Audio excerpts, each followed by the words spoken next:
Bonjour tout le monde, aujourd'hui je vous explique le fonctionnement de l'amplificateur audio élémentaire que je vous ai présenté lors de la dernière vidéo. Au sommaire de cette vidéo, je vous expliquerai tout d'abord le fonctionnement de ce petit circuit au travers de son schéma électrique et ensuite je procéderai à la démonstration de celui-ci.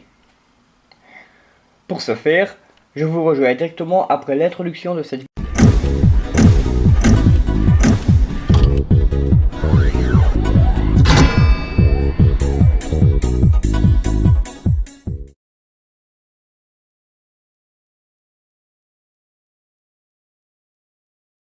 Voici le schéma électrique de ce montage.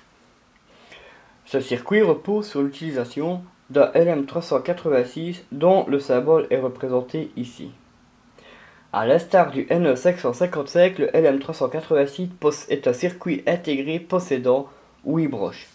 Il faut donc faire attention à ne pas se confondre avec le NE555 lors du branchement de cette puce électronique. En ce qui concerne les composants, il y en a très peu, à savoir ici un potentiomètre de 10 kΩ, deux condensateurs de 220 microfarads, un ici et un ici, un condensateur de 10 nanofarads, un condensateur de 22 microfarads, un interrupteur et un haut-parleur ou un baffle ou tout autre appareil servant à sortir un son. Ce circuit fonctionne sous une alimentation de 9 volts. Déjà, comment fonctionne ce montage? Ici nous voyons, on va commencer par le fonctionnement commence par ici, donc où nous avons un signal d'entrée qui sera, intercepté via un cordon jack que je vais brancher ici dans mon exemple à la prise casque de mon ordinateur. Et donc j'ai le cordon jack ici et à l'autre extrémité il y a deux fils dont un qui sera raccordé au signal d'entrée ici et l'autre fil ici sera lui raccordé tout simplement à la masse. Donc qu'est-ce qui va se passer? Le signal d'entrée va déjà passer au travers d'un condensateur de couplage de 220 microfarads qui servira à bloquer le courant continu en laissant passer les signaux audibles du signal d'entrée et va rejoindre la broche d'entrée non inverseuse de l'amplificateur via le curseur du potentiomètre. Ce potentiomètre, lui, va régler la force du signal d'entrée au niveau de la broche d'entrée non inverseuse et qui réglera ainsi le volume du son qui sera perçu via le haut-parleur qui se situe ici. Nous avons une broche d'entrée inverseuse qui, elle, dans le cas ici, sera directement raccordée à la masse de l'alimentation, au négatif de l'alimentation, pardon. Et donc,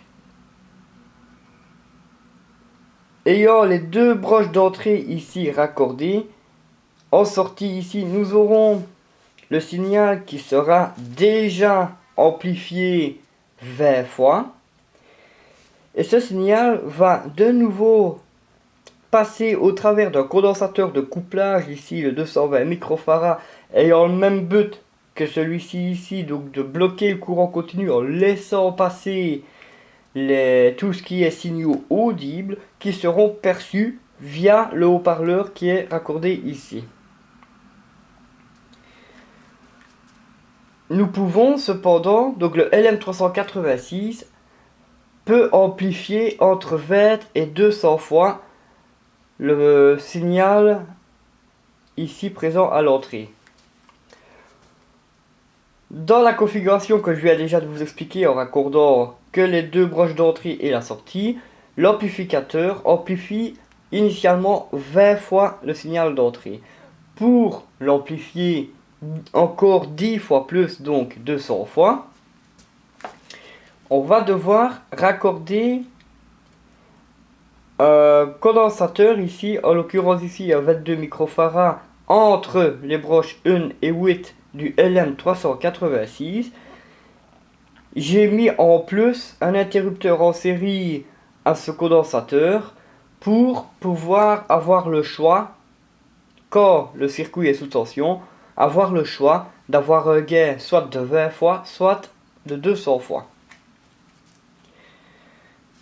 Si maintenant donc j'opte pour un gain de 200 fois, je ferme l'interrupteur ici, le signal traverse le condensateur ici de la broche 1 à la broche 8, et donc nous aurons un son encore 10 fois plus élevé qu'initialement, perçu par le haut-parleur. Mais si le son a des distorsions, ou si à cause du gain amplifié encore ici, si nous entendons des bruits parasites ou quoi, à ce moment-là, on va pouvoir remédier à cela tout simplement en venant raccorder un condensateur de 10 nanofarads entre la broche 7 du LM386 et la masse de circuit. De cette façon, ce condensateur va simplement être utilisé pour stabiliser le LM386 à la même image du condensateur de 10 nanofarads que nous raccordons entre la pin sec du NE555 et la masse de circuit. Celui-ci aura la même utilisation pour le LM386, sauf que c'est au niveau de la broche 7. Donc ici, le fonctionnement est assez simple, hein. Donc pour me répéter à nouveau, en utilisant simplement les deux broches d'entrée ici et la sortie, le LM386 va de lui-même amplifier ainsi 20 fois le signal qui provient de l'entrée ici, qui sera perçu par le haut-parleur ici.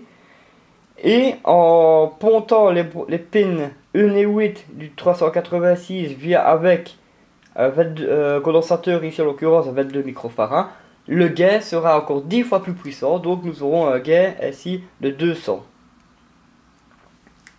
Et donc le son sera beaucoup plus puissant au niveau du haut-parleur. Donc voilà, donc pour ce qui est du brochage du LM386, donc nous aurons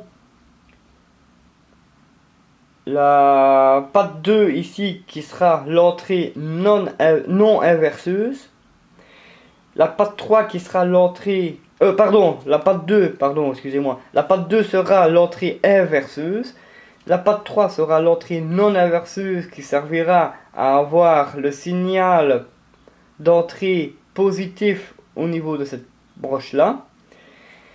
La patte 4 sera quant à elle branchée donc au négatif d'alimentation, hein, donc c'est le ground. La patte 5 est tout simplement la sortie. La patte 6 sera la broche d'alimentation du LM386 qui sera ainsi branchée au positif de l'alimentation. La patte 7 est la broche qui servira à stabiliser le LM386 pendant son fonctionnement. Et les pattes 1 et 8 seront utilisées pour avoir un gain 10 fois plus puissant que le gain initial. Donc voilà un peu pour ce qui est du LM386, du schéma électrique et du fonctionnement de ce circuit. Je passe maintenant à la démonstration de ce montage. Alors voici le montage réalisé sur une Eurocarte. Ici, dans le bornier ici, nous aurons le cordon jack ici qui lui va récupérer le signal audio venant de la prise casque de mon ordinateur. Ici, nous avons le bornier de sortie qui est tout simplement lui raccordé sur le baffle central de Home Cinéma.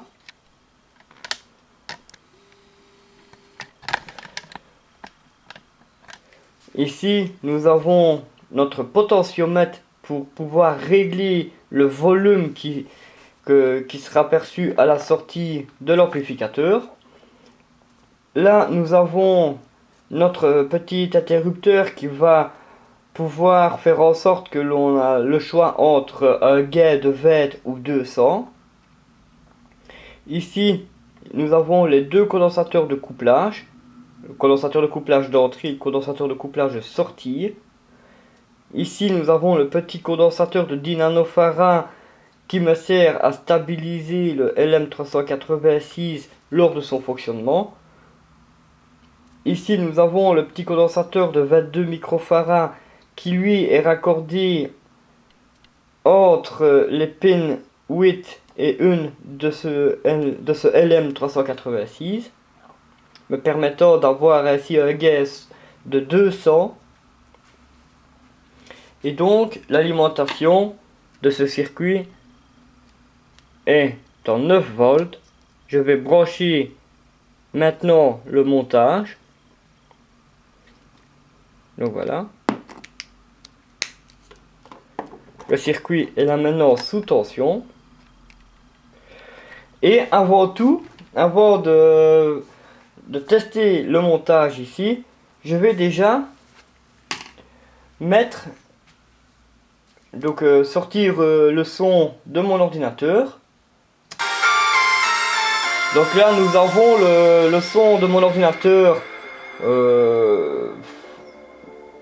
initial, quoi, hein, le son initial de mon ordinateur. Je vais maintenant brancher l'ampli à la prise casque de mon ordinateur.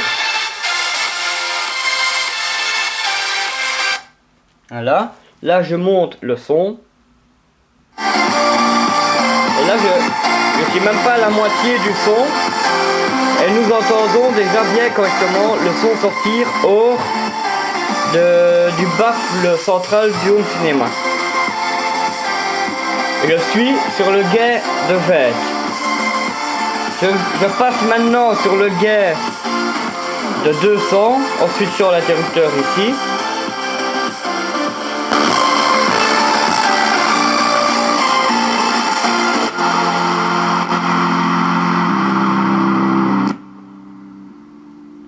Donc voilà, nous avons vu qu'en passant d'un gain de 20 à 200, le son peut être relativement puissant. Ce montage est un circuit élémentaire mettant en pratique simplement l'utilisation du LM386. Donc voilà un peu pour ce qui est de ce petit montage assez simple. Et si cette vidéo vous a plu, n'hésitez pas à la liker et pourquoi pas la partager. Et concernant la suite de la chaîne, j'aborderai à nouveau un autre composant électronique qui est tout aussi pratique. En attendant, je vous souhaite de bonnes expériences électroniques et vous donne rendez-vous pour la suite de la chaîne. Bye!